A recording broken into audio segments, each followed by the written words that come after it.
Jangan matikan videonya dulu. Karena di Indonesia, horor tidak diciptakan untuk hiburan. Ia diciptakan agar manusia patuh. Patuh pada tempat, patuh pada waktu, dan patuh pada sesuatu yang tidak bisa dilihat tapi dipercaya selalu melihatmu. Otak manusia paling mudah takut bukan pada sesuatu yang menyerang, tapi pada sesuatu yang tidak bisa dipastikan ada atau tidak.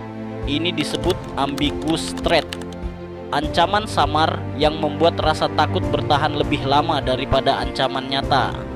Dan budaya Indonesia tumbuh di dalam ketakutan jenis ini. So mari kita mulai.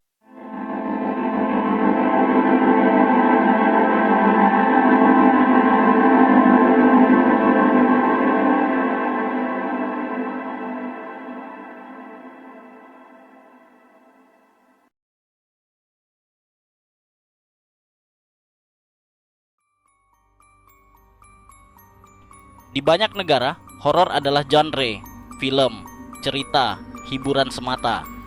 Namun di Indonesia, horor adalah sistem peringatan sosial. Sejak kecil kita diajarkan, jangan keluar saat maghrib, jangan duduk di depan pintu, jangan bicara sembarangan di tempat sepi, tanpa penjelasan panjang, tanpa logika ilmiah.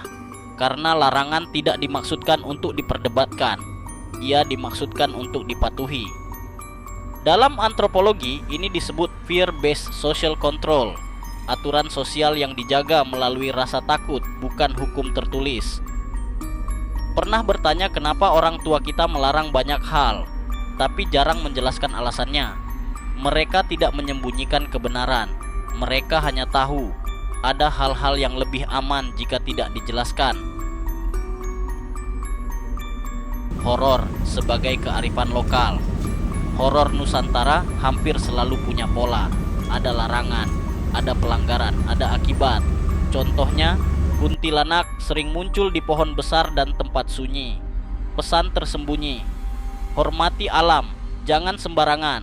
Pocong bukan sekadar hantu, tapi simbol ritual kematian yang tidak disempurnakan. Genderuwo, makhluk penggoda, peringatan terhadap nafsu, keserakahan, dan kecerobohan. Legenda horor lokal berfungsi sebagai buku hukum tak tertulis dalam masyarakat tradisional. Manusia jauh lebih patuh ketika merasa sedang diawasi, meskipun tidak ada bukti bahwa pengawas itu nyata. Eksperimen menunjukkan gambar mata saja cukup membuat manusia lebih taat aturan. Budaya horor Indonesia menggunakan konsep ini ratusan tahun sebelum sains menemukannya. Budaya Indonesia tidak memisahkan alam nyata, alam gaib, alam spiritual. Ketiganya hidup berdampingan. Karena itu, ketakutan tidak dianggap halusinasi, melainkan peringatan. Jika kamu merasa tidak nyaman di suatu tempat, budaya kita tidak menyuruhmu membuktikan. Budaya kita menyuruhmu pergi. Ini disebut intuitive avoidance. Naluri menjauh dari potensi bahaya tanpa perlu bukti. Cerita horor Indonesia jarang diawali teriakan. Ia dimulai dengan keheningan. Karena ketakutan terbesar budaya kita bukan saat sesuatu muncul, tapi saat kita sadar kita sudah melanggar batas. Satu cerita. Dianggap nyata, banyak kisah horor diklaim sebagai pengalaman langsung. Dua tempatnya, familiar rumah, sekolah, jalan desa, sawah. 3. Selalu ada konsekuensi. Horor Indonesia tidak menghukum tanpa sebab.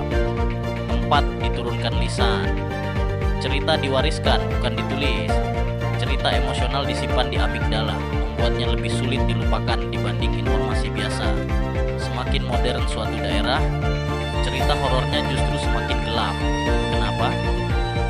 Saat logika meningkat, otak mencari ketakutan yang tidak bisa dijelaskan secara rasional. Horor Indonesia mengajarkan etika, adab, penghormatan, kesadaran batas manusia.